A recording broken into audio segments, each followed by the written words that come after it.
professor doutor Eduardo Ventura, que irá falar sobre endotoxemia na dilatação vulvogástrica. O professor Ventura é médico veterinário formado pela URGS. Ele é mestre e doutor em medicina veterinária pela UFSM, com área de concentração em cirurgia. Tem experiência na área de clínica cirúrgica animal, medicina veterinária de emergência oriunda do trauma e cirurgia cardiovascular. Agora eu passo a palavra para ele. Boa noite a todos. Mais uma vez é uma honra para mim atender ao convite do Vetox. Me sinto realmente honrado de poder participar mais uma vez e falar de um tema que também é bastante interessante. E ele não é tão rotineiro assim na nossa rotina, né? Não costuma acontecer com tamanha frequência. Mas os casos que nós recebemos são realmente muito interessantes e muito do sucesso do caso passa por entender o que acontece no corpo do paciente com essa afecção. E é isso que a gente vai tentar entender um pouquinho hoje, né? Dá para ver pela foto que nós temos aqui no primeiro slide, que é uma doença que altera bastante a anatomia normal do nosso paciente. Ela causa um desconforto muito, muito intenso, não só em relação à dor, mas principalmente o desconforto respiratório bastante importante. E nós vamos ver como é que isso acontece. Bom, sobre a dilatação gástrica volvo, né, são variados graus de uma má posição gástrica dentro do abdômen, e isso leva a diversos efeitos. Um desses efeitos é o rápido acúmulo de gás, né, aumentando então a pressão intragástrica, ou seja, isso vai inflando o estômago dentro do abdômen. Muito se especulou sobre a composição desse gás, se seria, por exemplo, oriundo da fermentação do alimento, mas, na verdade, hoje em dia o que se tem com mais certeza é que isso é oriundo da aerofagia que o cão faz no momento da respiração, quando ela se torna bastante difícil. Então, esse cão ele vai começar a respirar com a boca aberta, como se ele estivesse num dia muito quente ou como se ele estivesse fazendo muito exercício, e com isso, então, ele vai fazer aerofagia, ele vai engolir ar, e é claro que a cada ciclo respiratório isso vai se tornando cada vez mais grave. Cada vez que ele engole ar, essa quantidade de ar, ela incrementa essa pressão intragástrica. Então, é uma doença que, se nós não agirmos rapidamente, é bem possível que o paciente venha a óbito logo em seguida. Ela causa também o choque. A gente vai ver que a dilatação gástrica volvo, ela atinge todos os tipos de choque que nós temos. É uma doença realmente bastante complexa e, não raro, acaba levando o paciente à morte, tá? Bom, um fator que determina bastante o sucesso da equipe na tentativa de salvar o paciente é a informação do proprietário. É o proprietário bem informado, sabendo que a sua raça, né, normalmente ela atinge os cães grandes ou gigantes, como o Fila brasileiro, o Dog alemão e tantos outros, o Doberman, Pastor alemão, Rottweiler, né? Então, informar a esses proprietários lá no momento da primeira consulta, quando vai fazer as orientações pediátricas, vacinas, etc., né, orientar sobre os cuidados para que essa doença não aconteça e também os sinais que ele pode perceber que a doença esteja acontecendo e levar o paciente para o veterinário o mais rápido possível. Tá? Então, a detecção da doença por parte dos tutores é bastante importante no sucesso do tratamento dessa doença. Bom, por que tórax profundo e estreito, né? Observem a distância que existe aqui do tórax, a partir da coluna até o externo, né? Uma distância bastante grande, tanto no Fila quanto no Dog alemão. Se a gente lembrar da anatomia, da conformação do Rottweiler, do Doberman, né? Tudo isso leva a um tórax profundo e estreito. É claro que do Fila é um pouco mais largo, assim como do Rottweiler, mas a distância entre coluna vertebral externa é bastante grande. Isso faz com que os ligamentos que sustentam o estômago sejam maiores, sejam mais largos. E tudo que é mais largo é mais fácil de ser moldado, né? É mais moldável, mais maleável. E provavelmente essa é uma das causas ou das origens dessa doença. Um estômago que, por algum motivo, tende a mudar de posição, onde os ligamentos são mais flexíveis, né? Se o ligamento fosse mais curto, ele seria menos maleável e não ocorreria a disfunção de posição do estômago. Bom, as causas ainda são desconhecidas, né? O que se tem são especulações, então já conversamos sobre a frouxidão ligamentar, mas o exercício pós-prandial, ele tem uma suspeita muito grande sobre ele, né? É aquele paciente que se alimenta de uma quantidade grande de ração ou de qualquer outro alimento e em seguida vai correr, vai brincar, etc., né? Então isso não é recomendado. O ideal seria dividir a alimentação dos pacientes em 2 ou 3 porções ao longo do dia, para fazer com que a cada ingesta essa quantidade de alimento seja pequena dentro do estômago e possa ser processada pela digestão sem maiores problemas. Animais também com temperamento estressado, ou seja, aquele animal que vai lá, dá 1, 2 bocadinhas no alimento e corre no portão para latir para quem está passando, para outro cachorro que está na rua, etc. Isso realmente é bastante relevante nesse ponto, né? Se tem relatos de bastante animais com esse tipo de temperamento sendo acometido pela dilatação. O histórico familiar também é bastante importante, né? Então, normalmente esses animais eles têm registro e se pode então entrar em contato com os pais da ninhada no intento de saber, olha, esse paciente já teve dilatação valvulogástrica? Já teve. Então é possível que os filhotes também tenham, né? E isso serve como alerta para evitar justamente a ocorrência da doença e as causas mais predisponentes. E a produção ou a ingestão, né, como nós já conversamos, a ingestão é muito mais responsável pelo aumento da pressão intragástrica do que propriamente a produção. Tá? Por que a ingestão é mais importante? Porque, infelizmente, dá para se dizer que entre 90% e 95% dos animais não sobrevivem a ponto de permitir a fermentação do alimento dentro do estômago. Na maior parte das vezes, a evolução da doença se dá em poucas horas. E poucas horas o alimento parado ali, isso não resulta numa fermentação, né?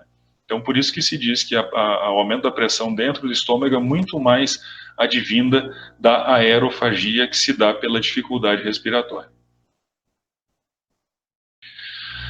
Bom, eu vi um vídeo no YouTube que me levou até essa clínica, Dallas Veterinary Surgical Center. Aqui tem o site, para quem ficar curioso, né? dvsc.com. Não se pode mais baixar vídeos do YouTube, né? Isso é uma coisa proibida.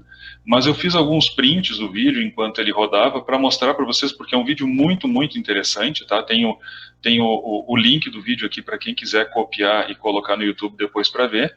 Né? É bem interessante que ele mostra assim quase que à perfeição o que acontece na rotação do estômago, tá? Então é bem interessante, né? Então, primeiramente, nós temos aqui uma anatomia normal do estômago, né? Se a gente estivesse olhando o paciente, imagine o paciente deitado na mesa operatória, tá? Então nós estamos vendo ele de ventral para dorsal. Aqui nós temos o cárdia, curvatura maior do estômago, aqui a curvatura menor, o antro pilórico, o piloro e o duodeno. Aqui desse lado temos o baço e aqui o aumento maior, certo? Então, o que vai acontecendo? Observem a movimentação que dá do piloro em relação ao cárdia, como se o piloro quisesse subir e montar aqui em cima do cárdia, certo? No início da curvatura maior. Tá?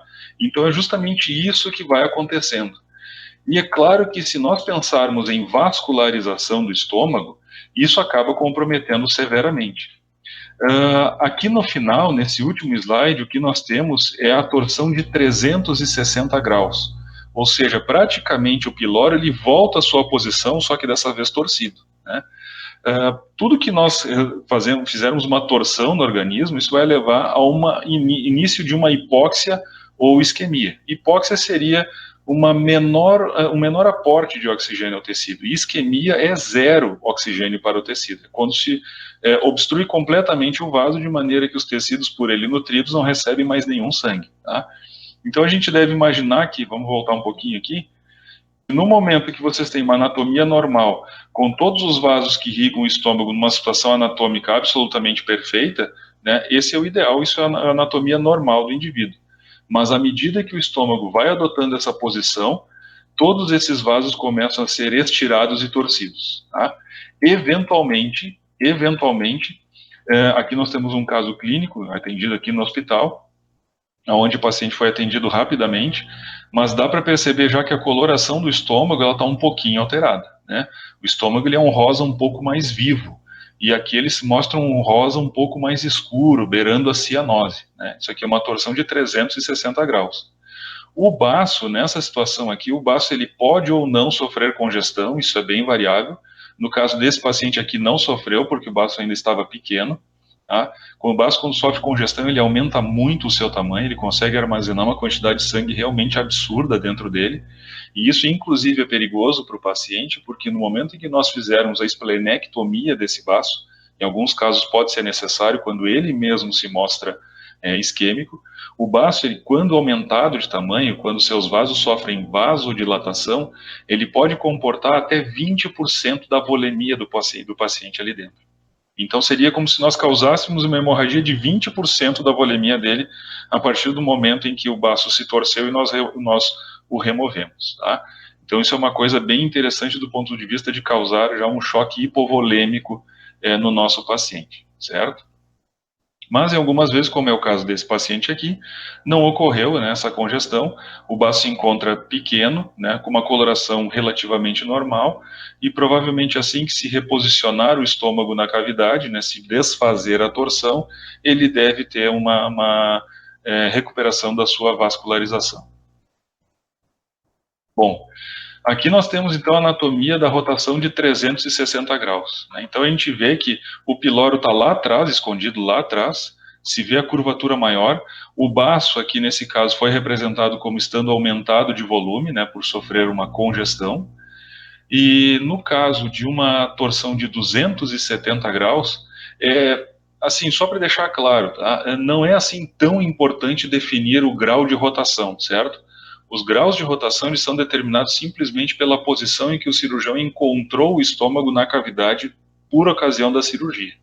Mas os efeitos são basicamente os mesmos, porque entre 270 e 360 graus, o nível de comprometimento vascular é praticamente idêntico. Tá? É claro que de 360 é um comprometimento maior que de 270, certo?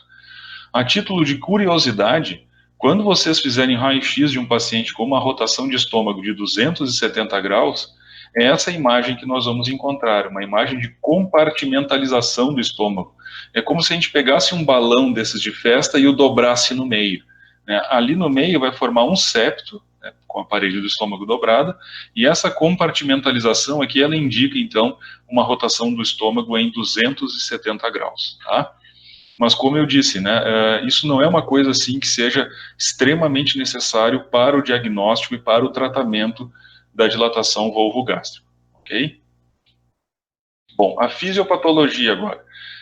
Eu imagino que haja muitos alunos que estão nos assistindo agora, alunos lá do primeiro semestre, do segundo, enfim, variados semestres, mas eu peço que não se assustem com o mecanismo que eu vou mostrar agora, porque ele é bastante lógico.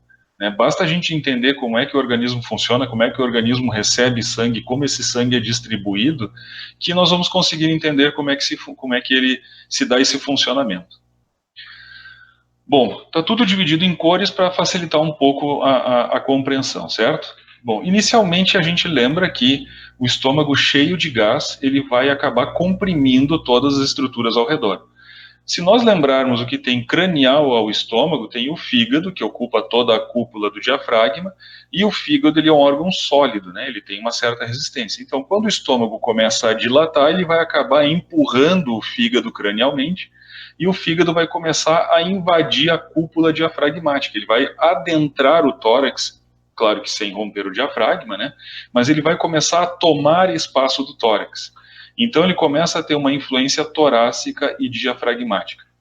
Isso, por sua vez, vai dificultar o funcionamento dos pulmões, porque antes os pulmões expandiam toda a cavidade torácica pela excursão do diafragma, que era bastante grande. Agora, o estômago está pressionando o diafragma, logo ele passa a se movimentar muito pouco. E isso faz com que o volume inspirado a cada ciclo respiratório seja pequeno, ou seja, diminui o volume total. E isso leva a um desequilíbrio entre ventilação e perfusão. O que é um desequilíbrio entre ventilação e perfusão? É o seguinte, o pulmão está recebendo sangue para ser oxigenado. Só que, vamos supor, ele está recebendo ali X quantidade de sangue e ele deveria absorver X quantidade de ar para oxigenar aquela quantidade de sangue. Agora está vindo X quantidade de sangue e está vindo X dividido por 10 quantidade de ar. Logo, é uma pequena quantidade de ar para uma grande quantidade de sangue. Logo, um desequilíbrio entre ventilação e perfusão. Se nós pudéssemos observar o sangue que sai do pulmão para retornar lá para o átrio esquerdo e compor o retorno venoso que vem da pequena circulação, nós não veríamos um sangue arterial, nós veríamos um sangue venoso, um sangue mais escurecido, certo? Bom, essa atonia gástrica, agora aqui na parte mais alaranjada, essa atonia gástrica, ela acaba levando a uma paralisia intestinal por estímulo direto, certo? E esse estímulo direto, o que que acontece? Vamos pensar no seguinte, imaginemos que esse paciente engoliu um corpo estranho, qualquer coisa, uma bolinha, por exemplo. Essa bolinha vai parar lá no estômago, no intestino, e chega a um ponto que ela vai trancar, ela não vai mais passar. Como é que o organismo interpreta isso? O organismo interpreta isso como se aquilo fosse um bolo alimentar extremamente seco, que ele paralisou o trânsito intestinal e agora ele deve fazer de tudo para que o trânsito seja retomado. O organismo faz o quê? Ele manda o intestino liberar líquido para dentro do lúmen. Esse líquido ele vem do sangue. Então o sangue vai liberar líquido para dentro do lúmen intestinal e isso vai reduzir o volume circulante desse paciente. Veja bem, não é uma hemorragia, ele não está perdendo sangue, ele está perdendo plasma circulante. Tá? Se a gente fizer um hematócrito desse paciente agora, nesse momento, esse hematócrito vai estar bem elevado, certo? Porque o sangue concentrou, o líquido saiu do vaso e entrou no lúmen intestinal para fazer com que aquele corpo estranho, com que aquele bolo alimentar, entre aspas, seja mais facilmente deslocado. Mas não é isso que está acontecendo, né? O que está acontecendo ali é o estômago que está retorcido e não importa quanto líquido o organismo mobilize para dentro do lúmen intestinal, isso não vai se desfazer, pelo contrário, vai cada vez piorar mais a situação. E junto com isso vai ter um desequilíbrio dos eletrólitos, porque vai perder muito sódio e muito potássio nesse líquido que acaba indo para o lúmen intestinal, tá? Muito bem, aqui em vermelho agora com relação à hemodinâmica. A gente sabe que aquele estômago já está comprimindo o diafragma, que por sua vez perturba a função pulmonar, certo? Mas será que é só a função pulmonar que vai perturbar? Vamos imaginar o seguinte, se a gente lembrar da anatomia da cavidade abdominal, né, tem dois vasos bem grandes que passam ali dentro, duas veias, que são responsáveis pelo recolhimento de sangue de toda a parte caudal do corpo, que é a veia cava caudal e a veia porta. A veia cava caudal drena toda a musculatura, ossos, etc. E a veia porta vai drenar tudo que é relativo ao trato digestório, né? Vai levar para o fígado depois. Bom, se o estômago está completamente cheio de gás ali dentro, o alimento, ele vai comprimir também a veia cava e a veia porta contra o teto da cavidade abdominal. Ou seja, ele vai fazer como se fosse um garrote nessa veia. E esse garrote pode ser tanto que pode, inclusive, obstruir totalmente o retorno venoso pela veia cava caudal e pela porta, né? O que, obviamente, vai ser desastroso com relação à composição do retorno venoso, tá? O que é o retorno venoso, para quem, por acaso, não sabe disso? Retorno venoso é o sangue que volta para o coração para ser enviado ao pulmão, ser oxigenado e voltar para o ventrículo esquerdo e compor daí o débito cardíaco, tá? Logo, se não tem retorno venoso, eu também não tenho débito cardíaco. Diminui retorno venoso, diminui débito cardíaco. O coração ele não consegue, digamos assim, armazenar sangue do retorno venoso pobre para compor um débito cardíaco rico. Ele não consegue fazer isso. E se ele tiver uma diástole de 50 ml, ele vai fazer uma sístole de 50 ml. Se essa diástole for de 5, a sístole depois lá no débito cardíaco também vai ser de 5 e logo isso não é suficiente para irrigar todo o organismo, né? Um débito cardíaco baixo desse jeito, ele começa a reduzir também a pressão arterial. E a pressão arterial é fundamental, porque é ela que vai fazer com que o sangue chegue até os tecidos mais distantes do coração, fazendo então a sua irrigação, certo? Nesse caso, isso não está acontecendo, logo nós teremos uma perfusão tecidual prejudicada. Vai estar muito baixa essa perfusão tecidual. E aí nós temos duas situações. A primeira de uma hipoperfusão esplâncnica, tá? Uma hipoperfusão dos órgãos ligados à digestão, estômago e intestinos principalmente, certo?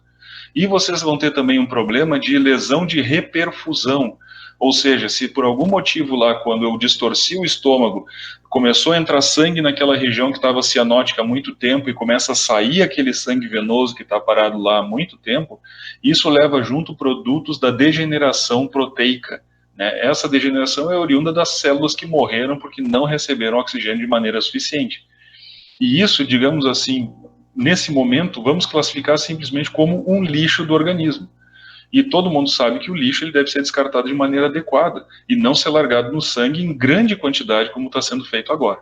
Tá? Isso acaba levando a lesão ao próprio miocárdio. E o coração ainda, pessoal, ele tem um problema grave. O coração, para ser irrigado, ele precisa de uma fase de diástole adequada. Por quê? Porque os vasos coronários, eles são pequenos, e o coração é um músculo de muita força. Quando ele contrai, cada vez que o músculo contrai, esse vaso ele contrai junto, ele é colabado pela contração muscular. Então, quando ele faz a diástole, que ele relaxa, o vaso abre, né, no caso as coronárias, e ocorre um refluxo de sangue arterial para dentro das coronárias, o que faz com que ele seja irrigado. A partir do momento que vocês têm um retorno venoso pequeno, um débito cardíaco pequeno, uma pressão arterial pequena, a perfusão tecidual vai ser pequena também no miocárdio. E a resposta do miocárdio a tudo isso que está diminuindo é tentar trabalhar mais. O coração tenta fazer um esforço, ao invés de fazer 80 movimentos por minuto, ele vai procurar fazer 160 ou mais. Ele vai tentar compensar isso. E nessa tentativa de compensação, vai acontecer também isquemia do miocárdio. Por quê? Porque no momento em que ele faz uma contração muito rápida, o tempo de diástole para que o sangue entre lá na coronária é muito pequeno. Então, quando o sangue começa a entrar na coronária, ele já contrai de novo e empurra o sangue de volta. Ele começa a fazer a diástole novamente, o sangue começa a penetrar na coronária, ele faz uma sístole novamente e o sangue é ejetado para fora. Tá? Então, isso acaba levando, a própria resposta do coração acaba levando com que ele sofra isquemia e pode ser bastante grave, certo? Bom, tem uma seta amarela aqui, que é para o slide seguinte, né? Não acabou ainda, mas não se assustem, como eu disse, é tudo bastante lógico, já dá para a gente entender bastante, tá? Bom, essa isquemia gástrica, gente, se nós não agirmos no sentido de evitar que ela aconteça, e a gente já vai ver como é que se faz isso, vai acabar gerando gastrite e necrose da mucosa gástrica.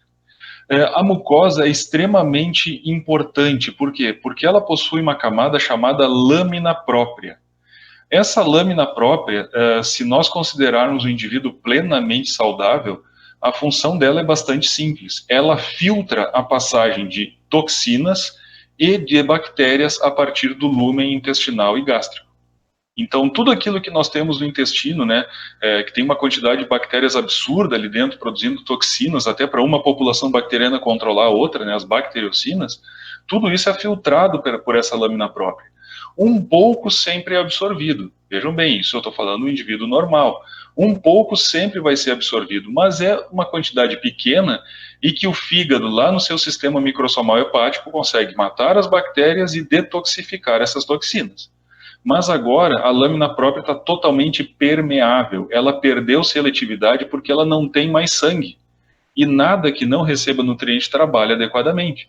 Então ela perdeu a sua seleção por deixar passar apenas poucas bactérias e poucas toxinas, e agora está sendo absorvido em bastante quantidade, está chegando no fígado. A gente tem que pensar que o fígado também não está recebendo sangue de maneira adequada, como é o normal. Logo, ele não vai conseguir nem matar essas bactérias, nem detoxificar essas toxinas. E isso vai ser distribuído no sangue de maneira geral, levando daí então ao choque séptico e endotóxico. E a gente vai ver um pouquinho mais adiante também que o efeito dessas toxinas, dessas endotoxinas, desses peptídeos tóxicos oriundos da degradação da proteína, ela faz simplesmente um trabalho, faz simplesmente um papel de reduzir o trabalho cardíaco. Né? E essa redução ela pode ser severa. Tá? Então ela vai diminuir o trabalho cardíaco de maneira que o débito cardíaco diminua muito. Vou voltar ao slide aqui. Tá? Se vocês não têm débito cardíaco, não tem, em última instância, perfusão tecidual. Logo, os tecidos vão começar a morrer por falta de oxigênio. Ok? Bom, seguindo aqui, né, gastrite e necrose da mucosa gástrica. Tem duas coisas que podem acontecer em relação a isso, né? Pode ocorrer, por exemplo, ruptura de vasos e começar a ter sangramento, que vai gerar anemia. Isso pode acontecer também no baço. Por quê? Porque às vezes o baço fica aqui parado e o estômago se torce sozinho e ocorre a avulsão dos vasos a partir da raiz do baço, a partir do hilo esplênico. E isso começa a dar uma hemorragia. Logo, a gente já tem o choque hipovolêmico aqui nas suas duas variações. Tanto na hemoconcentração, que era quando o líquido entrava lá no lúmen intestinal, quanto por perda de sangue total mesmo, né? Uma hemorragia, tanto lá na mucosa gástrica, que agora está desvitalizada, quanto por esse baço que teve seus vasos da raiz avulsionados. Tá? Essa necrose gástrica, vamos aqui para esse lado aqui azul mais forte um pouco, essa necrose gástrica pode levar inclusive à perfuração do estômago, e essa perfuração vai levar à contaminação da cavidade com o conteúdo gástrico, né? Ou seja, vocês terão ali peritonite. Tá? Essa peritonite, se nós não agirmos rapidamente, ela vai se tornar muito difícil de ser tratada, porque o paciente já está numa situação de baixa perfusão em todos os tecidos. E nós temos que lembrar de um fato muito importante. Para que vocês tenham uma resposta imunológica a qualquer bactéria que entre no organismo, é necessário que ela seja aportada via sangue. Se o tecido não recebe sangue, ele não tem resposta, ele não tem defesa contra essas bactérias. Tá? Para que se tenha uma ideia, o tecido necrosado ele é 100 vezes menos resistente à infecção do que o tecido saudável. O único motivo disso é porque um recebe sangue e o outro não. Então, um tem aporte de células inflamatórias, o outro não tem. As bactérias vão proliferar ali sem que ninguém venha a combatê-las, e isso vai fazer uma peritonite bastante severa, certo? Bom, a perda de proteína também, em função da necrose, em função da perda de sangue, acaba levando à hipoproteinemia. E a hipoproteinemia ela vai causar uma queda na pressão oncótica intravascular. O que é a pressão oncótica? É a pressão exercida pelas proteínas presentes no plasma sanguíneo que fazem com que a água sempre seja mantida dentro do vaso. A partir do momento que não se tem mais proteínas intravasculares, a água vai procurar locais que tenham mais proteína, como é o caso, por exemplo, da cavidade peritoneal, e aí então vocês vão começar a ter líquido saindo dos vasos para a cavidade peritoneal. Né? É claro que isso também vai implicar em hemoconcentração, choque hipovolêmico, porque esse líquido está saindo do plasma, então está concentrando ainda mais o hematócrito desse paciente. Tá? E como se não bastasse, sempre tem a chance da lesão por reperfusão, né? Onde vocês têm aquelas toxinas e aqueles peptídeos tóxicos agindo no sentido de prejudicar cada vez mais o trabalho do próprio coração. Bom, aqui nós temos um diagrama bem simples que explica isso, né? Aqui tem a dinâmica circulatória normal, ou seja, um coração que recebe um retorno venoso adequado, esse retorno venoso preenche a câmara cardíaca direita plenamente, isso vai para o pulmão, oxigenado, volta para o coração, faz uma diástole completa, na sístole ele vai ter um débito cardíaco adequado, onde vocês terão leitos capilares, na sua maior parte, vasocontraídos, e isso é um detalhe muito importante, né? Às vezes, quem ainda é muito recente na medicina veterinária, né, eu digo alunos mesmo, isso é normal, afinal de contas, vocês estão na faculdade para aprender. O normal é que a maior parte dos leitos capilares esteja sem receber sangue, porque a quantidade de sangue que nós temos para irrigar o organismo ela é pequena. Nós não conseguimos irrigar todos os tecidos simultaneamente. Tá? Como eu falei, o baço sozinho comporta 20% da volemia. Se nós vasodilatássemos o fígado, ele comportaria toda a volemia do corpo e ainda sobraria bastante espaço. Tá? Então, o que acontece? Se esse leito capilar aqui está recebendo sangue, esse aqui está contraído. Depois eles trocam.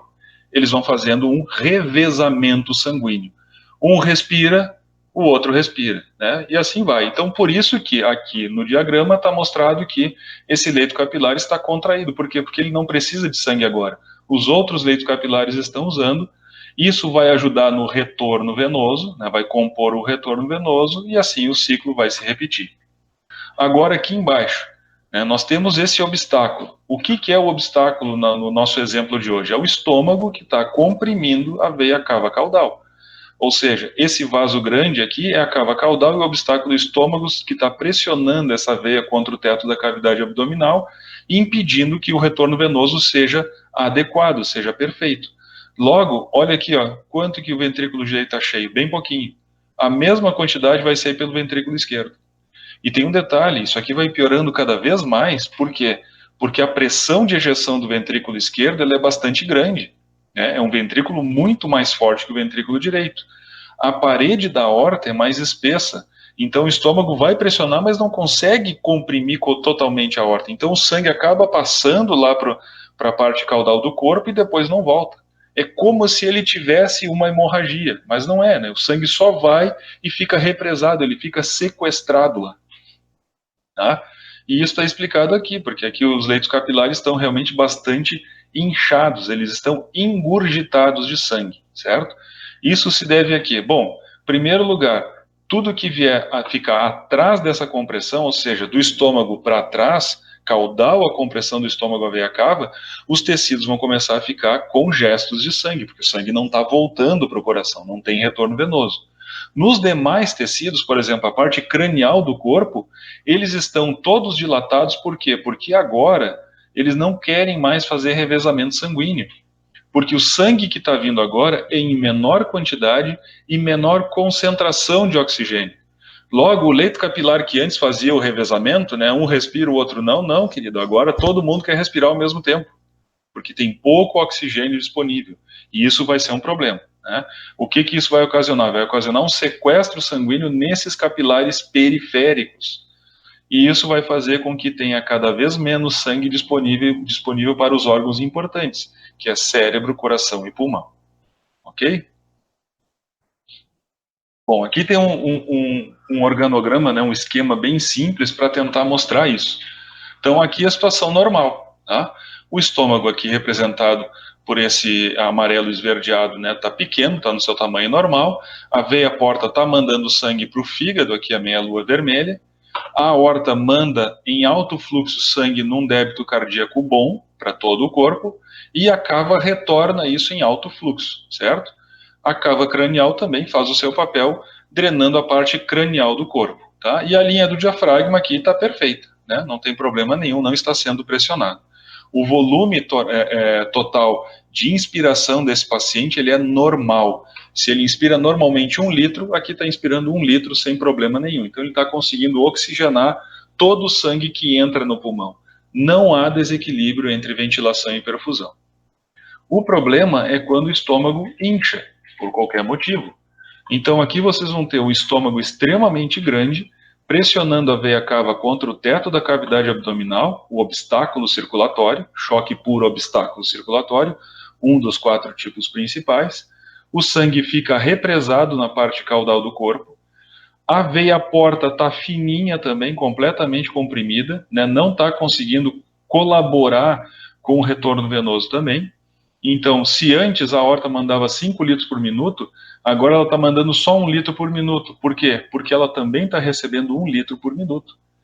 Tudo que vem, vai. Se tem retorno venoso, tem débito cardíaco. Agora, se o retorno venoso é só de 1, o débito também vai ser somente de 1. Não tem o que fazer. E ainda tem um problema grave, que o volume total está muito diminuído, porque agora, pelo aumento de volume do estômago, o fígado está sendo empurrado contra o diafragma e isso está comprimindo os pulmões.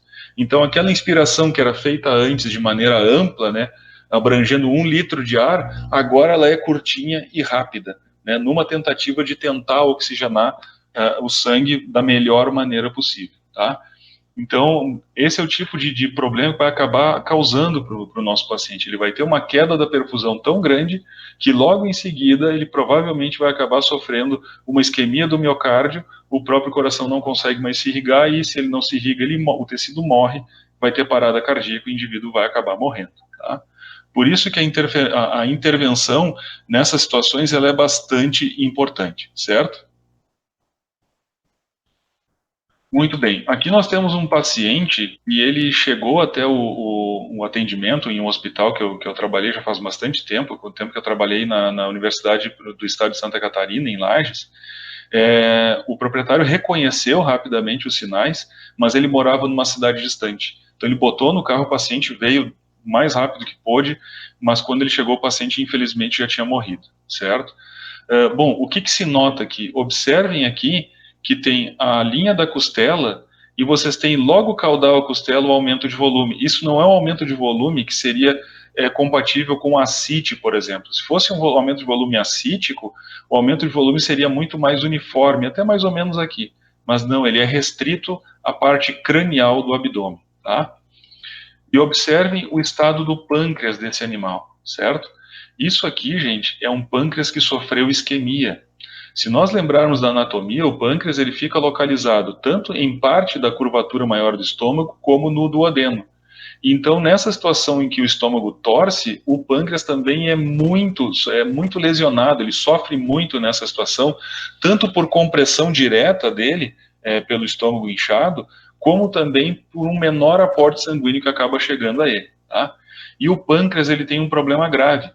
Ele é o órgão que produz o fator depressor do miocárdio, não só mais potente, como também em maior quantidade. O peptídeo tóxico oriundo do pâncreas isquêmico sozinho tem a capacidade de reduzir o trabalho cardíaco em 50%. Então, lá naquele paciente que tinha 5, 6 litros de débito cardíaco por minuto, ele passa a 3, simplesmente porque as substâncias oriundas da degradação celular do pâncreas caíram na circulação e estão prejudicando a função cardíaca. Bom, e como é que a célula morre, né? Como é que essa hipóxia e em seguida isquemia atinge a célula? Como é que isso acontece? Bom, sempre que nós temos uma célula que recebe uma pequena quantidade de oxigênio, ou seja, baixa energia, ela não consegue mais realizar os mecanismos de transporte ativo, porque eles dependem de energia, né?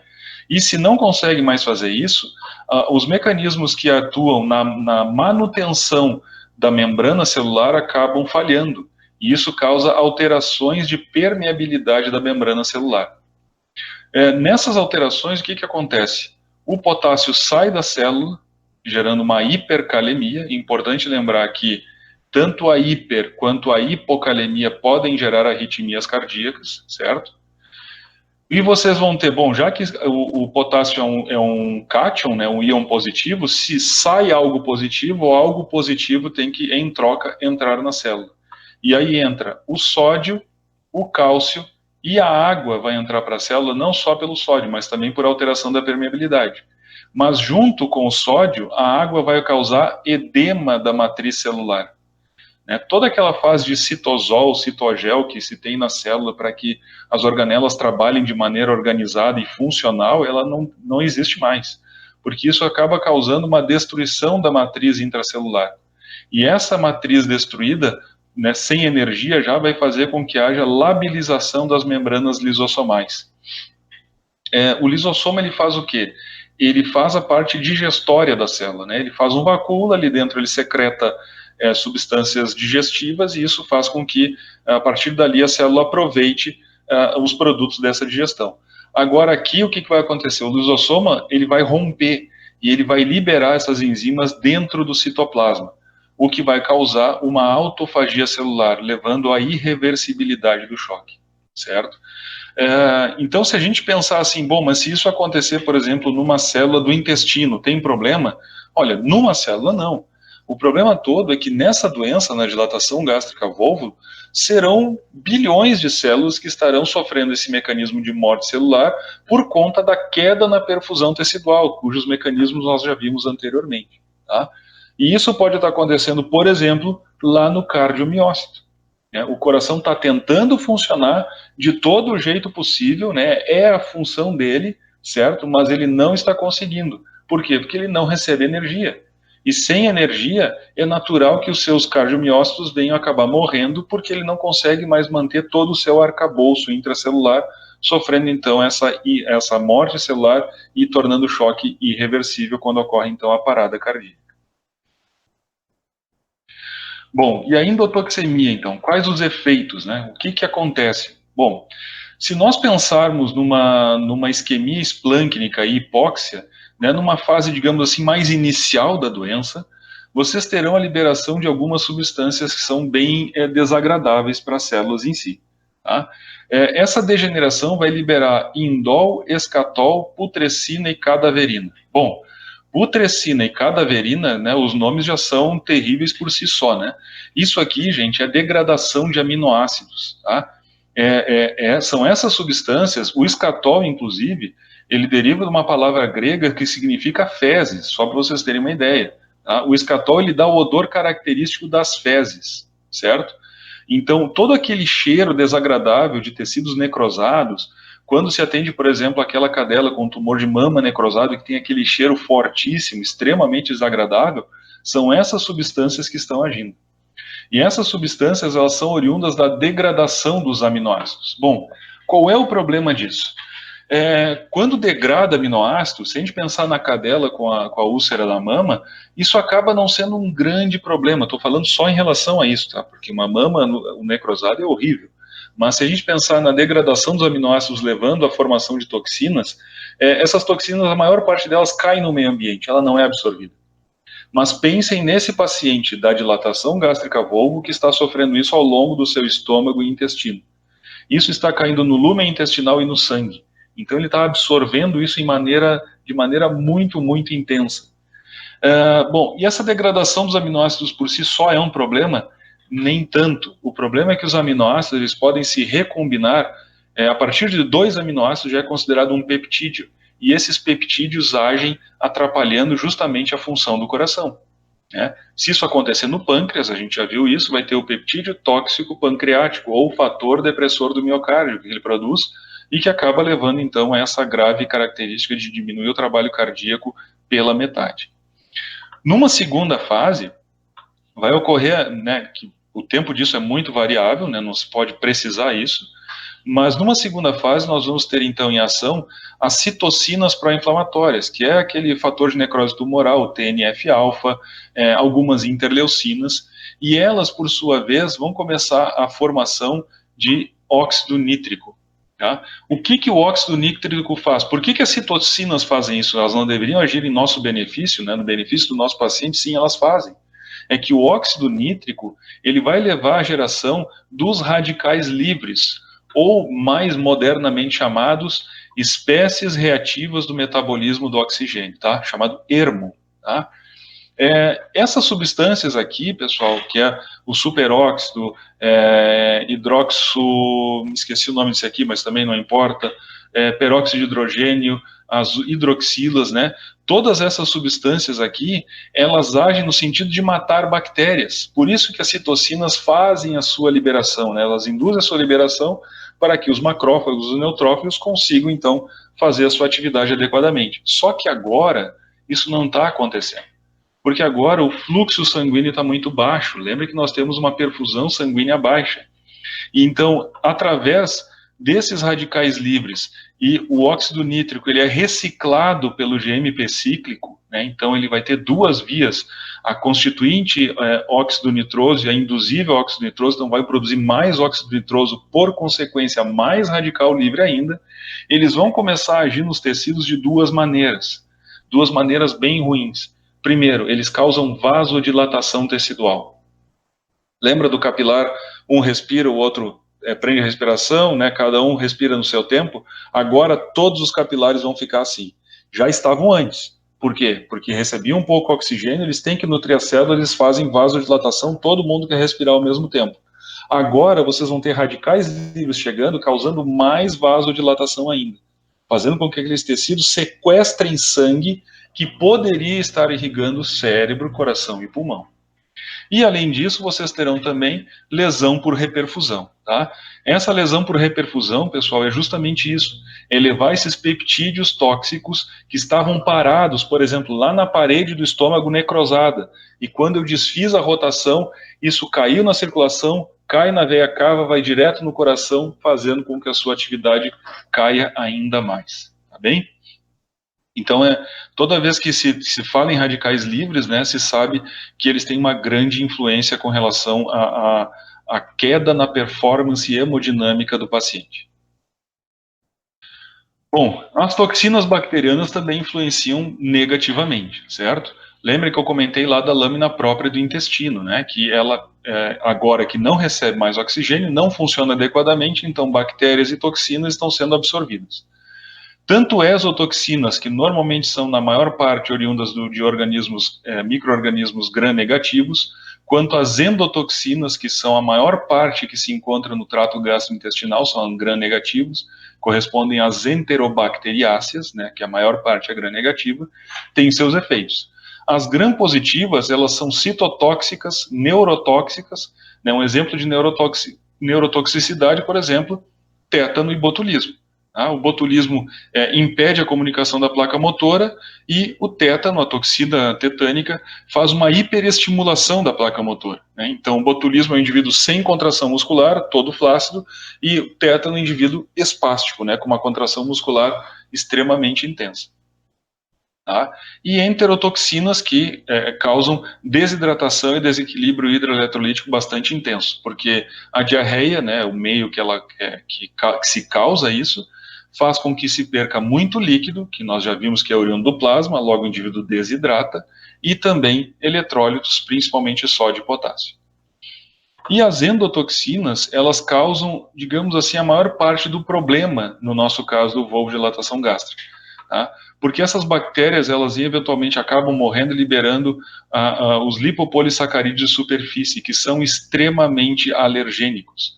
E isso leva a febre, inflamação, diarreia, coagulação, em alguns casos, que é bastante grave, e, por fim, ao choque. Tá? Então, tudo isso são fatores que acabam prejudicando muito o nosso paciente. Bom, qual é a relação que existe entre a quantidade de oxigênio que o indivíduo está recebendo, quanto que o tecido recebe, o aspecto do tecido e qual é a consequência disso? Bom, vamos pegar aqui primeiro essa coluna que está em verde aqui, em normóxia, ou seja, aporte de oxigênio normal. Então, o oxigênio chega normalmente, o paciente respira sem problema algum, não existe nenhuma doença que impeça isso. Os radicais livres estão em concentração normal. Para quem não sabe, toda vez que tem colchete ao redor indica concentração. Mas tem radical livre numa situação normal? Tem. Eles são responsáveis por toda a nossa defesa do organismo. A gente já tinha comentado isso antes. E cada vez que uma célula morre, eles são liberados. Tá? Então, existe. Eles são responsáveis pelo envelhecimento, sim, tem tudo isso, mas é normal, certo? Isso está na natureza, é assim, ok? Essas células viáveis mostram tecidos normais. Então, se a gente examinar a mucosa do paciente, está lá, ó, rosinha. O paciente respira, esse ar oxigena os tecidos, o sangue é plenamente distribuído para todo mundo, os tecidos estão bem irrigados e mostrando então aspecto róseo, ok? Então, aqui um paciente, né, um filhote de labrador, mais tarde eu vou contar a história dele, com volvo de dilatação gástrica, mas observem a coloração do estômago dele. Tá? O proprietário, o tutor, percebeu o estado dele e o trouxe rapidamente para atendimento. Então, não houve tempo de ocorrer necrose tecidual. O estômago dele está plenamente saudável, tá? Nem está tão distendido, felizmente, né, fez pouca aerofagia. Tá? Depois eu conto a história dele, vamos deixar assim por enquanto. Bom, agora as outras duas colunas, né? A hipóxia e a isquemia. Primeira coluna da hipóxia. O que é hipóxia? Baixa tensão de oxigênio. Tecidos recebendo pouca quantidade de oxigênio para suas funções. Os radicais livres aqui já começam a aumentar mais, né? Já começa a aumentar mais ainda um pouco o radical livre. E as células estão viáveis? Na sua maioria, sim, né? O metabolismo anaeróbico está agindo para manter as células vivas. Certo?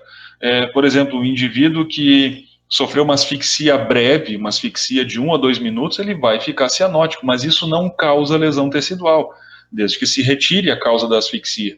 Tá? Então, assim que ele começar a respirar, a mucosa dele, que aqui estava cianótica, vai se tornar rósea rapidamente. Tá? Então, tecidos normais, sim, somente com alteração de cor, mas é claro que até um período de tempo, até 3, 4 minutos, assim, né, seria o limite máximo, tá? Mas melhor não chegar até lá, o melhor sempre é reverter antes disso. E a isquemia, aí sim é um problema, porque a isquemia é zero de oxigênio. Não há oxigênio chegando na célula. Os radicais livres estão aumentados ao extremo, porque as células estão morrendo, a morte celular em grande quantidade, porque o metabolismo agora é zero.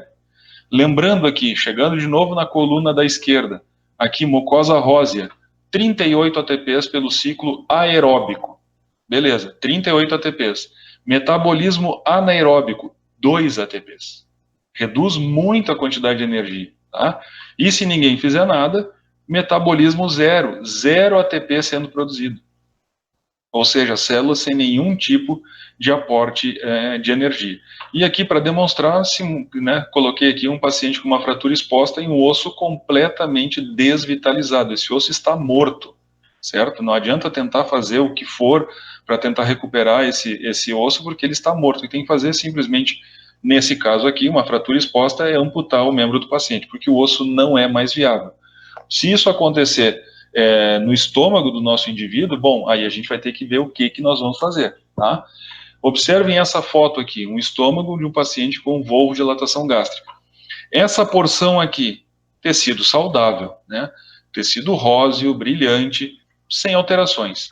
Essa porção vermelha aqui, essa porção vermelha poderia nos levar à dúvida, mas a literatura diz que tecido morto é aquele tecido escurecido, preto ou cinza. Aqui só está vermelho, então essa parte eu posso preservar. Agora, essa porção aqui, que está completamente alterada, muito escurecida, eventualmente isso aqui vai se tornar preto, tá? Como a lateral do slide aqui vai ficar completamente preto, e esse tecido tem que ser removido. Se nós não removermos esse tecido agora, o estômago vai simplesmente abrir com o paciente, com a cavidade do paciente fechada, e vai levar a uma peritonite extremamente grave. Tá? Então, às vezes, é melhor passar mais trabalho no momento da cirurgia e evitar que essas toxinas caiam na circulação. Então, o tratamento do volvo de dilatação gástrica, né? Como é que nós tratamos esse paciente? Ele segue o algoritmo do ABCDE do trauma, ou ABCD da emergência, como queira, certo? Onde se prioriza, primeira coisa, obstrução das vias aéreas, segundo ponto, perda da capacidade de respirar, e terceiro ponto, diminuição do volume vascular circulante. Tá? Não vamos entrar no mérito da compressão intracraniana, porque não é o nosso objetivo hoje. E aí, então, nós temos esse algoritmo aqui. Então, primeiro, airway, via aérea. Vou verificar se o paciente tem uma via aérea permeável.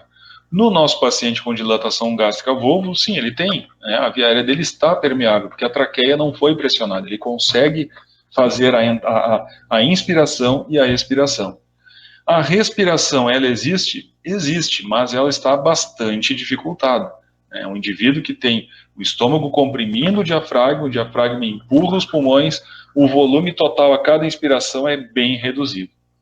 Em terceiro, então, a circulação, que a gente sabe que está bastante prejudicada. Nós vimos anteriormente que ocorre compressão da veia cava, logo o sangue até vai pela aorta para a parte caudal do corpo, mas não retorna. Isso diminui o retorno venoso.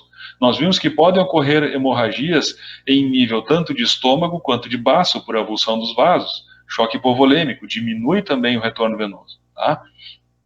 E aí o que se faz? Né? O que nós vamos fazer?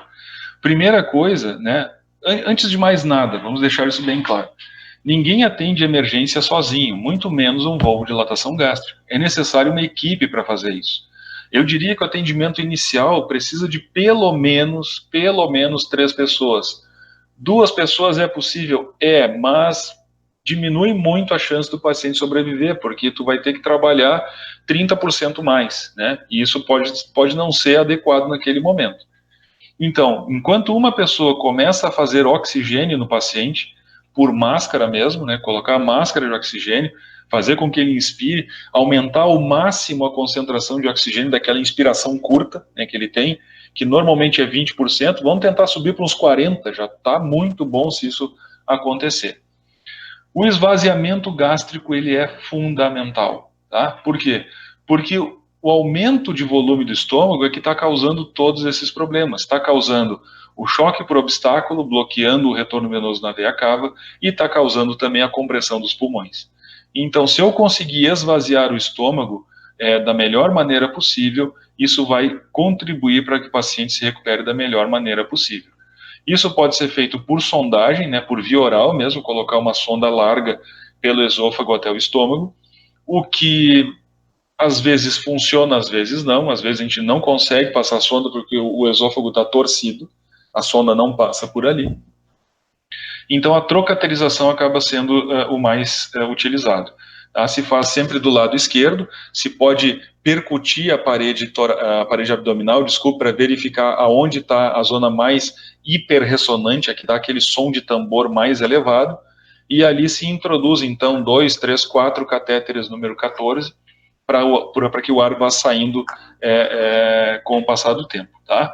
Não se recomenda uma descompressão rápida, certo? Porque a descompressão rápida vai fazer com que o retorno venoso muito grande volte até o coração, e isso leva um estímulo pelos mecanorreceptores da parede do coração de que está chegando muito retorno venoso, logo o coração trabalhou muito, ele já pode parar.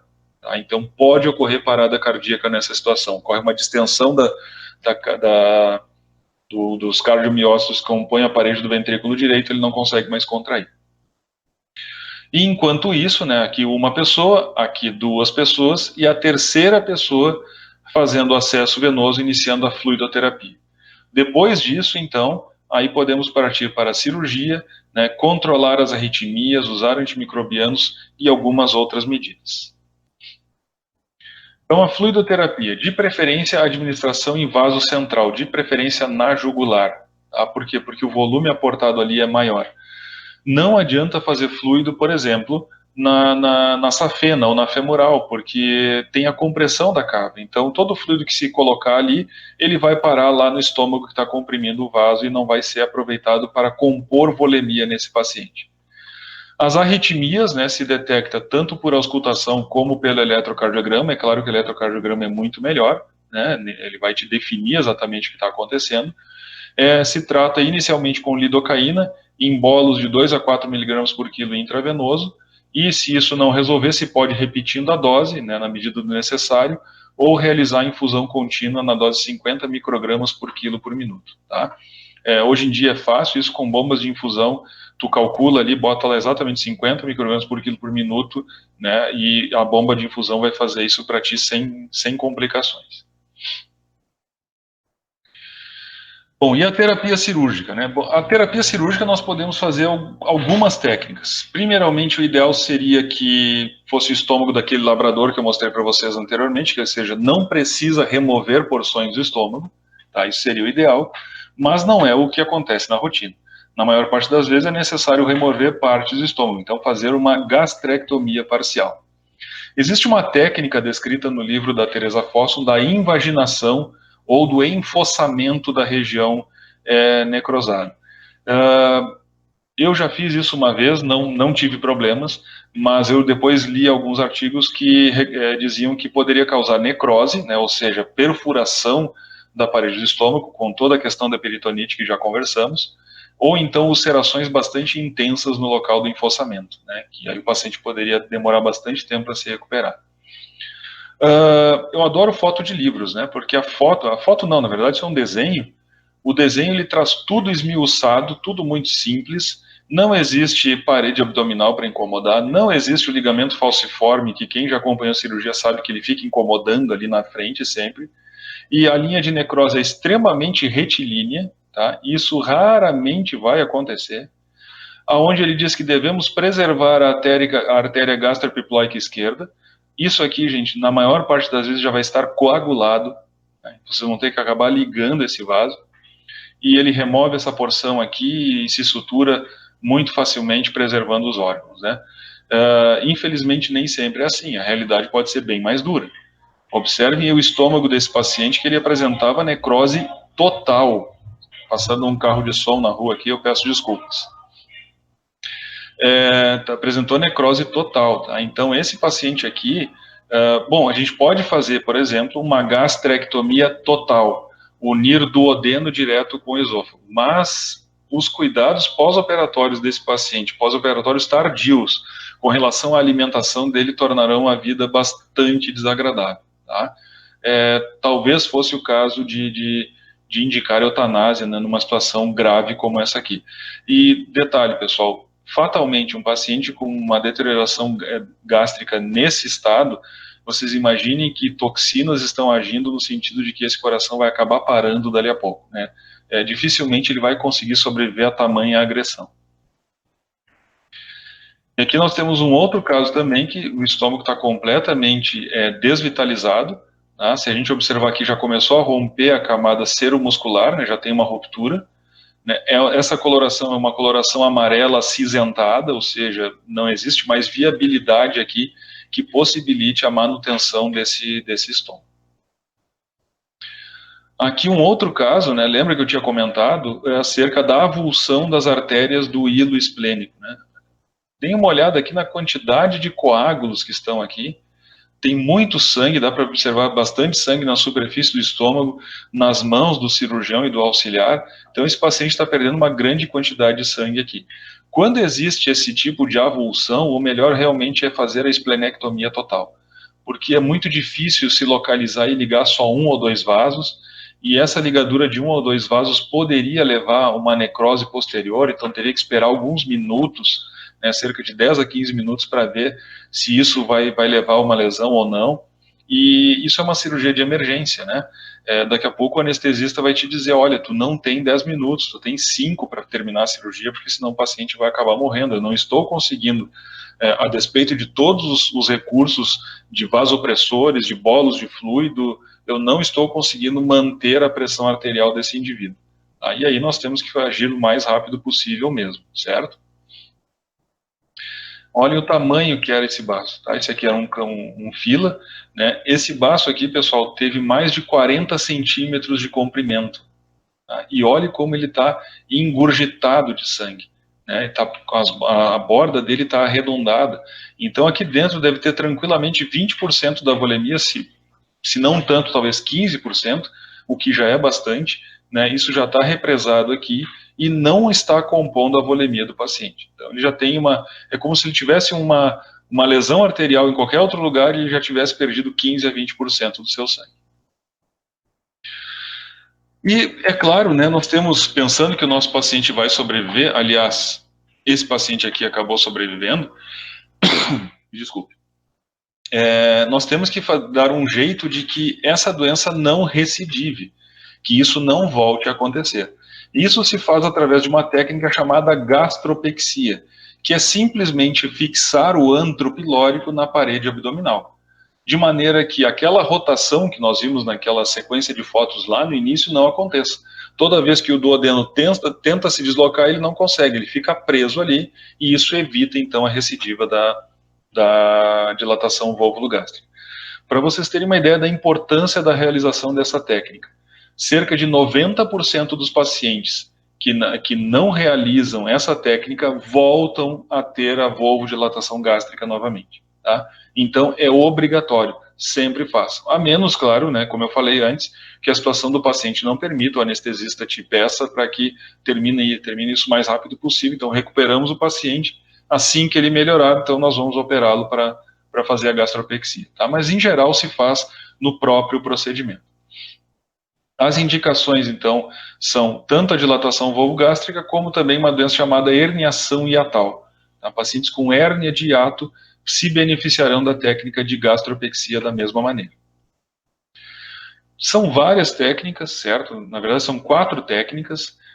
A primeira é essa aqui, a técnica circuncostal. Eu não vou entrar no mérito de como se realiza, tá? Mas, enfim, se faz um flap na região do antro pilórico, se disseca uma costela, se passa o flap ali por trás e sutura de novo no leito criado ali, tá? São técnicas bastante trabalhosas, essas 2 primeiras aqui.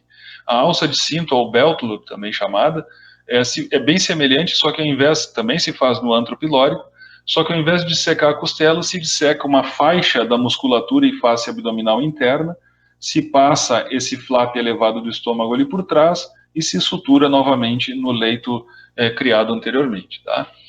Essas 2 técnicas, elas são muito boas, elas causam uma força de ligação entre o estômago e a parede muito elevada.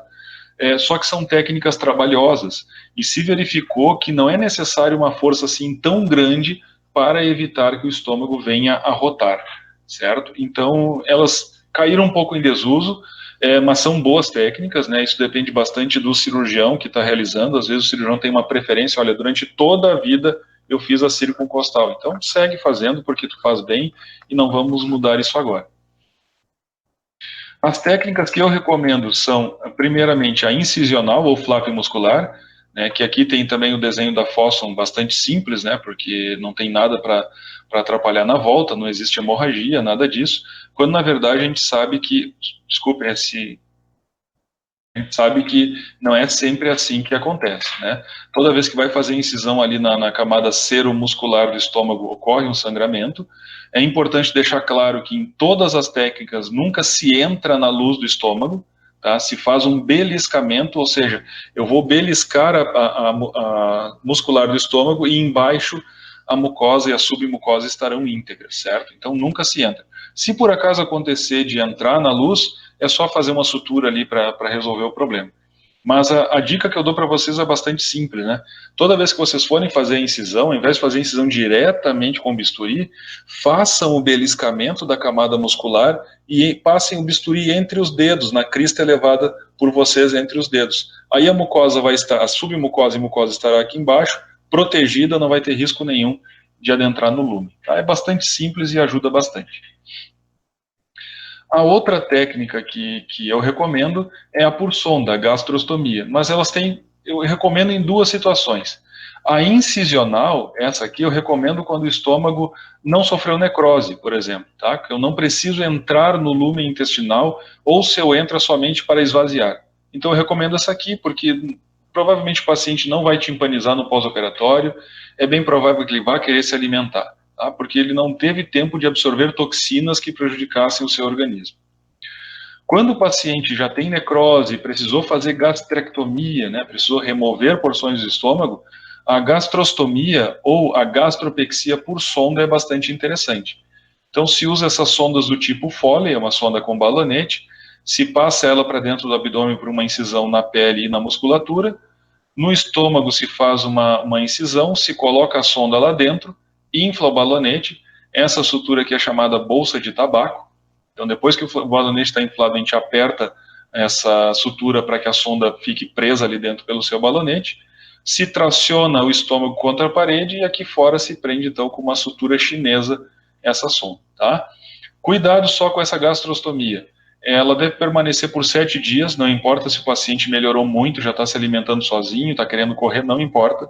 7 dias é o mínimo de manutenção para que ocorra uma aderência entre o orifício criado no estômago e o orifício externo, desculpe, aqui o orifício externo é aonde a sonda sai, porque senão vai extravasar conteúdo para dentro do abdômen e já sabemos o que isso causa, né? Peritonite, tá? Então, 7 dias é o tempo mínimo de permanência.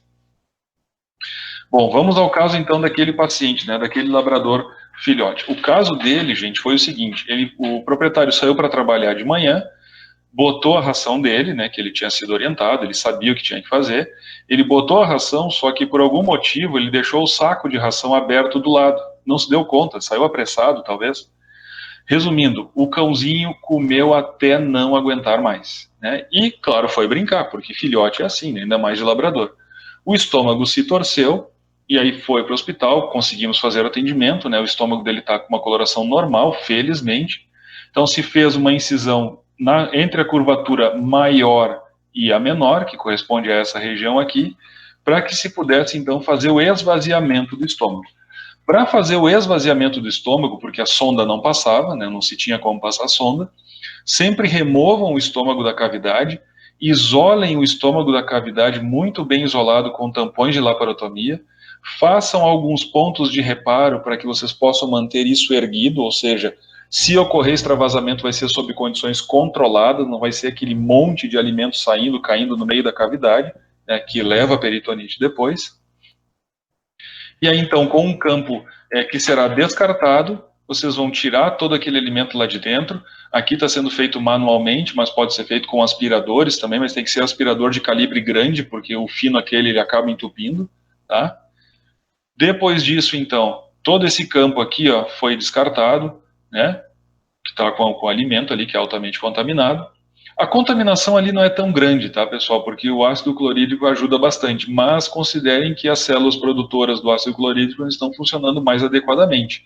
E a quantidade de alimento suplanta em muito a quantidade de ácido clorídrico, né? Então, não arrisquem, tá? Tenham muito cuidado sempre para prevenir a peritonite. Aqui se pode avaliar, inclusive, o interior da mucosa, certo? Para quem nunca viu, é normal a mucosa everter, né? Ela abre, ela se expande externamente, isso é absolutamente normal. Depois disso, então, se fez uma lavagem copiosa, tanto do lúmen gástrico, quanto da parte externa, onde acabou caindo um pouco de alimento, então se lava isso copiosamente. A partir daí se faz a sutura do estômago, tá? Não vamos entrar no mérito aqui também, dá para fazer numerosos padrões de sutura de acordo com o gosto do cirurgião. Eu particularmente gosto muito desse padrão de Cushing, faço ele em 2 camadas, né? Vou e volto com o Cushing, ele vai causar uma dupla invaginação do tecido e costuma cicatrizar muito bem. Então aqui mostra fazendo a sutura, né? E aqui, ao final da sutura, tem que mostrar esse aspecto aqui, ó, tem que ficar as bordas viradas para o interior do estômago, certo? Posteriormente, então, nesse paciente aqui, eu coloquei uma sonda de gastrostomia, mas não era necessário, certo? Por quê? Porque ele não tinha nenhum sinal de necrose, a pressão dele se manteve adequada o tempo inteiro, então eu poderia ter feito simplesmente uma gastrotomia incisional. Tá? Aqui foi um preciosismo a mais, eu poderia ter feito outra técnica, ele acabou sobrevivendo depois, teve uma alta hospitalar alguns dias depois, né, e o proprietário ele pode ir para casa com a sonda, né, só explicar os cuidados, né, limpeza aqui no local, e 7 dias depois ele trouxe para fazer a retirada da sonda e dos pontos. Agora aqui, o caso aquele da foto lá do início da nossa apresentação. Esse aqui era um Basset Round, que também apresentou volvodilatação gástrica. É uma rotação de 360 graus, o estômago muito, muito cheio de gás e um pouco de conteúdo. Notem que ele está recoberto pelo aumento também. Então, aqui, depois de se fazer todo o esvaziamento gástrico, etc., se viu que não existiam zonas de necrose, e aqui nós fizemos, então, a técnica incisional. Tá? Como é que se faz essa técnica? Bom, inicialmente eu fiz o beliscamento aqui da camada seromuscular, passei 2 pontos de reparo, ergui, segurei com os meus dedos ali, fiz a incisão com o bisturi aqui no meio. Notem que sangra bastante. Isso, pessoal, claro que atrapalha a cirurgia, mas é ótimo, porque é um sinal de que o tecido está viável. Se não sangrar, alguma coisa está errada, certo? Tem que sangrar. O estômago é bastante vascularizado. Toda vez que sofre uma lesão, ele vai acabar sangrando. Atrapalha um pouco a cirurgia, mas nada demais, né? E aí, então, aqui está a parede exposta. Vocês vão tracionar a região do antro até um ponto onde o estômago fique confortável em contato com a parede. E na parede se faz, então, uma lesão, né? Pega o bisturi, faz uma lesão na fáscia e no músculo oblíquo abdominal interno, de maneira, então, que vocês vão suturar lábio com lábio. Então, primeiro o lábio, este lábio aqui do antro, com o lábio formado aqui da incisão. E depois, os 2 lábios restantes. Então, vocês vão fazer uma aposição desses 2 lábios. Essa distância aqui varia bastante, né? O tamanho da lesão varia bastante. Se diz que em torno de 3 a 4 centímetros é o suficiente. Se for um cão muito, muito grande, um São Bernardo, por exemplo, vocês podem estender isso talvez a 7 ou 8 centímetros, de acordo com o porte do paciente. Tá? E depois que feita a sutura, fica dessa maneira aqui, certo? Aqui foi usado monofilamento de nylon 2 zeros, tá? Foi o suficiente para manter essa gastropexia. Pode ser usado fio absorvível também, eu só não recomendo o catigu, porque o catigu perde a força têncil dele muito rapidamente, né? Esse tecido é tecido muscular, ele vai levar cerca de 40 a 60 dias para a cicatrização ser completada, ficar uma cicatrização forte, né? Uma cicatriz bastante forte. Enquanto isso, o catigu já foi absorvido lá pelos 15 ou 21 dias, né? Então, se for usar fio absorvível, usar, por exemplo, poliglactina 910, polidioxanona, fios de absorção mais lenta. E alguns cuidados específicos, né? Bom, como a gente viu ali, existe uma contaminação na hora que remove o alimento do estômago. Então, sempre que possível, o ideal mesmo é trocar a equipe, certo? A minha equipe fez a abertura do estômago, fechou o estômago, deu uma lavada superficial ali. Eu saio, entra outra equipe com avental, luvas recém-colocados, né, estéreis, e aí então ele vai terminar a cirurgia. nem sempre isso é possível. Então, de preferência, trocar as luvas e os campos cirúrgicos, trocar os aventais pode não ser uma boa ideia, ainda que a literatura recomende, porque pode ocorrer mais contaminação ainda.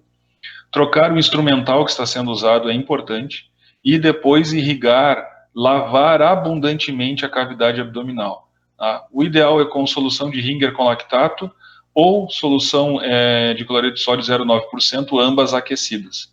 E aí é importante também a dinâmica de equipe, a agilidade da equipe. Enquanto o cirurgião está lá fazendo a sutura do estômago, o volante já está aquecendo uma quantidade grande dessas soluções para não se perder tempo. Né? Lembre que pode ser que o anestesista esteja passando muito trabalho para manter esse paciente vivo. E quanto mais cedo a cirurgia terminar, melhor vai ser para todo mundo, inclusive e principalmente para o paciente. Os cuidados pós-operatórios, então, inicialmente uma alimentação leve, tá? Não é recomendado um jejum superior a 24 horas após a cirurgia.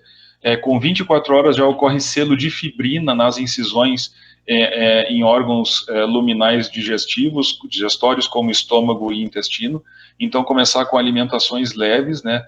Papinhas ou alimentações líquidas em pequenas quantidades, tá? Oferecer água, pequenas porções de cada vez, analgesia, antimicrobianos serão necessários, certo? De preferência antimicrobianos com ação em gram-negativos e também em anaeróbicos, né, que estão presentes tanto no estômago quanto no intestino. Repouso é muito importante. Controlar, monitorar as arritmias, porque elas podem surgir até 96 horas após a admissão hospitalar. Então, o paciente chegou, por exemplo, na segunda-feira, na sexta-feira, ele ainda tem risco de mostrar arritmias, tá? E algumas vezes é o que acaba matando no período mais tardio. E monitorar também a pressão arterial e as funções renal e hepática. Porque nós temos que lembrar que aquela quantidade de toxinas que ainda permanece no sangue, por mais que nós tenhamos feito todos os procedimentos, né? Aquelas toxinas podem permanecer numa quantidade, e quem será o responsável por eliminá-las será principalmente o fígado e, num segundo momento, o rim. Então, é muito importante observar de perto as funções desses órgãos. Como sugestão de leitura, né, eu sugiro que vocês leiam este artigo aqui, Síndrome da Dilatação Volvogástrica em Cães, de autoria do Dr. Sérgio Santa Lúcia, Jorge Luiz Costa Castro, Verônica Souza Paiva Castro e do professor Alceu Gaspar Reis, tá? É só digitar esse título aqui que vocês vão achar facilmente, está disponível, né? Está liberado na internet para fácil acesso.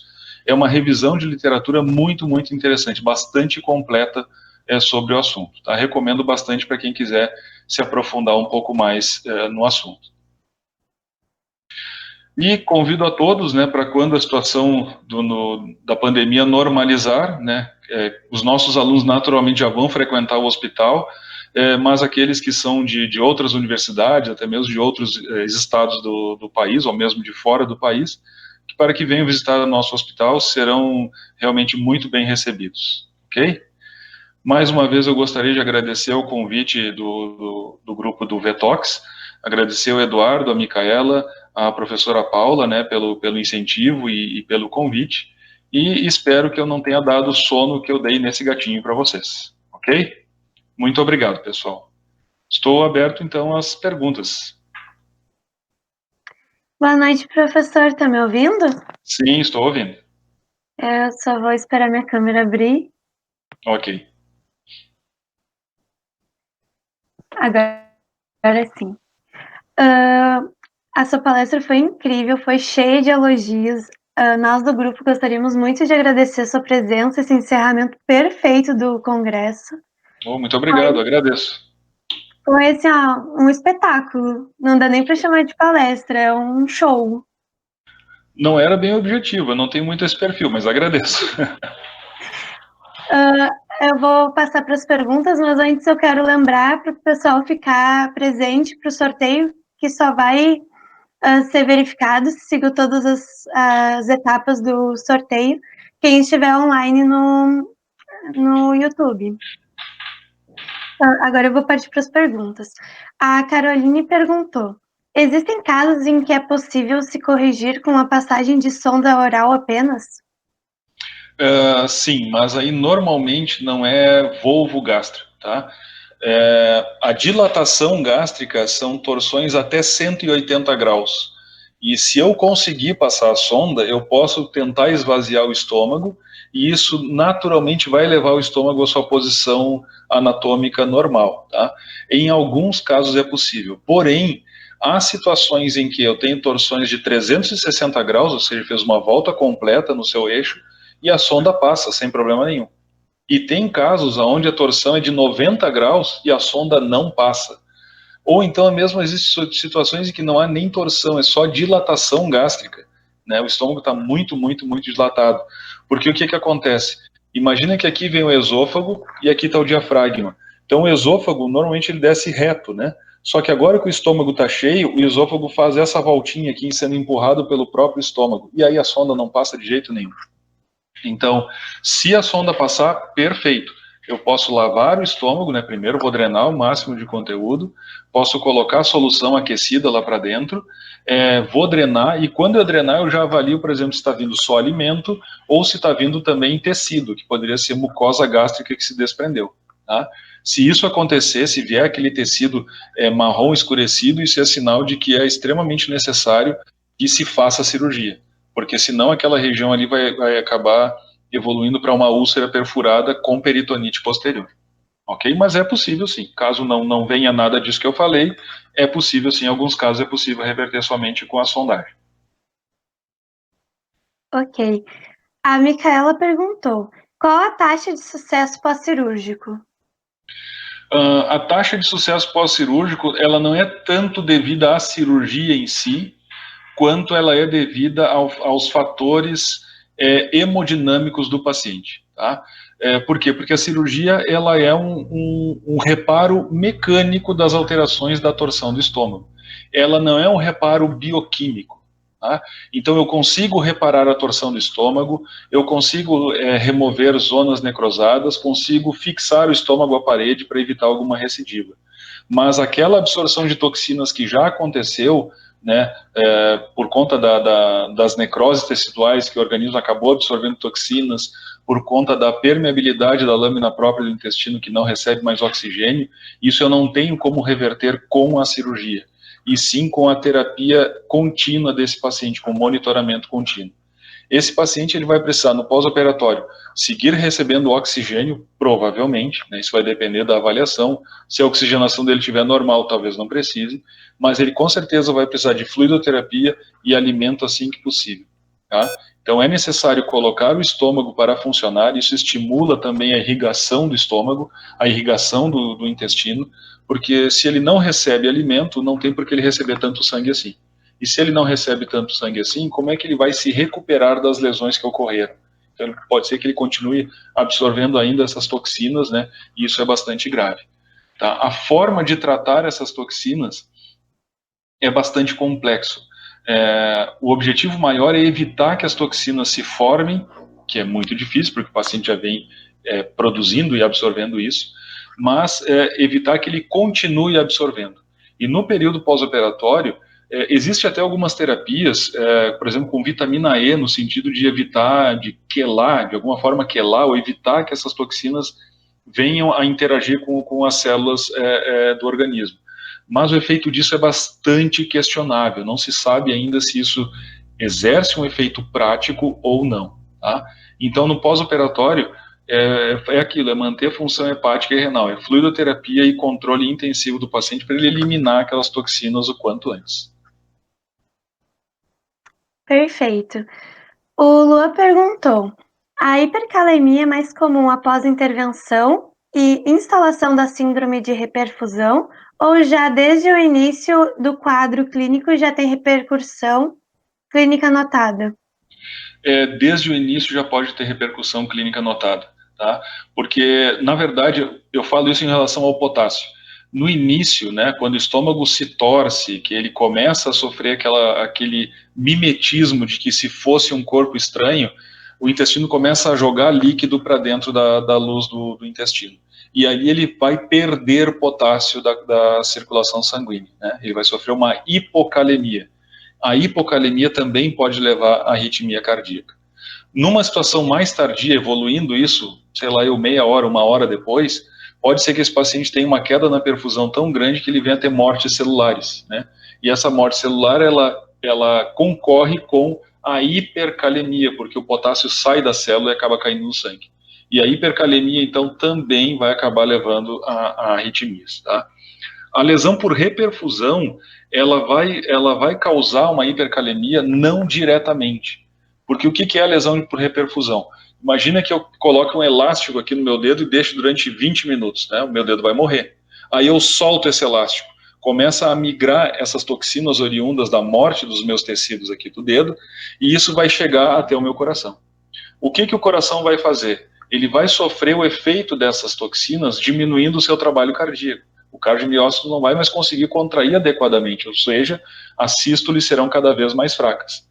Sendo mais fracas, eu tenho menor débito cardíaco, menor perfusão tecidual, onde a célula não recebe o oxigênio da maneira adequada, e aí vai ter o mecanismo de morte com os potássios saindo da célula e causando então a hipercalemia e, consequentemente, a arritmia cardíaca. Perfeito, eu só vou confirmar se não teve mais nenhuma pergunta. Ok. Eram essas as perguntas, então já se encaminhando para o final dessa palestra. Muito obrigada mesmo por participar do evento, a gente está muito feliz pela tua presença. E era isso, professor, muito obrigada. Beleza, eu que agradeço, mais uma vez agradeço a todos, né, pelo convite e sempre pelo grande carinho com que foi tratado, né, me sinto lisonjeado de participar desse evento. Mais uma vez, eu agradeço a todos, foi uma honra, muito obrigado.